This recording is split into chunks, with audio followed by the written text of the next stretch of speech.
When we think about morals, a lot of times we're talking about the best ways to live long, happy lives. But that's not always the case. Sometimes we're talking about death.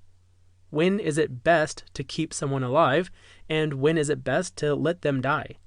That's a pretty heavy question, and while it may not be the most cheerful ethical debate, it is important, especially in the world of healthcare.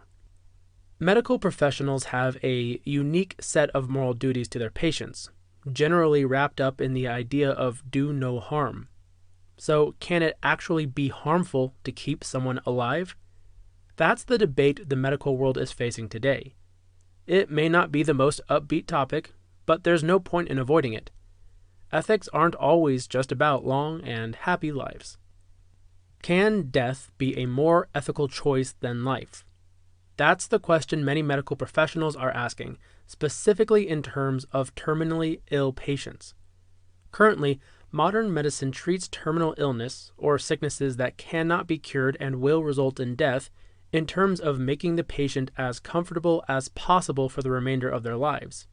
But sometimes this means keeping a patient constantly sedated with drugs. Other times, there simply is no way to avoid the pain that comes with a deteriorating condition. So in these scenarios, where there is no chance of a recovery, some people are starting to argue that it is more humane, more ethical, to end a patient's life before suffering gets worse. The term for this is euthanasia, which just means intentionally ending a life to relieve pain or suffering. Euthanasia is distinctly different than murder in that it is specifically focused on preventing suffering. Euthanasia is a complex debate, and it can be broken into various ideas. Although most nations do not legally allow any form of euthanasia for human patients, the form that is gaining the most support is doctor-assisted suicide, in which a medical professional oversees the end of life to ensure that it is as painless and quick as possible. The ideas of medical supervision and the voluntary consent of the patient are the two most important components of presenting this as ethical. That makes it different from forms of euthanasia in which the patient does not expressly ask for a termination of life. For example, the term mercy killing is often applied to euthanasia made without the knowledge of the patient or by someone outside of the medical profession. Generally, this is just someone who feels pity for the victim. These are still largely considered unethical, even amongst those who support doctor-assisted suicide. However, there is even another form of mercy killing, which is simply letting someone die. There are those who believe that if someone is in immense pain and their lives will not be great even after recovery, it may be more merciful to just let them die. Some people may support this on a personal level, but the medical profession does not.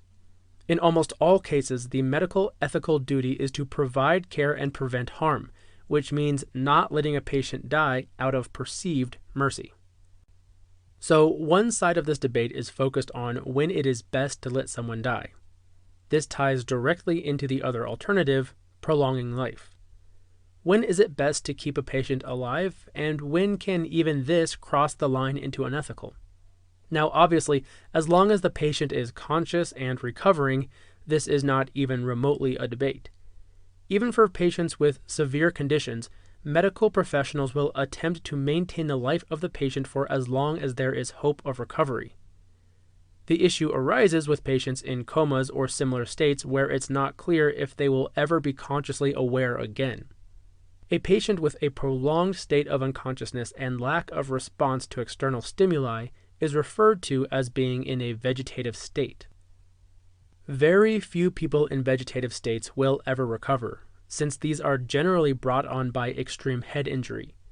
Now, thanks to medical technology, it is technically possible to keep people in this condition alive, although generally they will have no conscious awareness of being alive.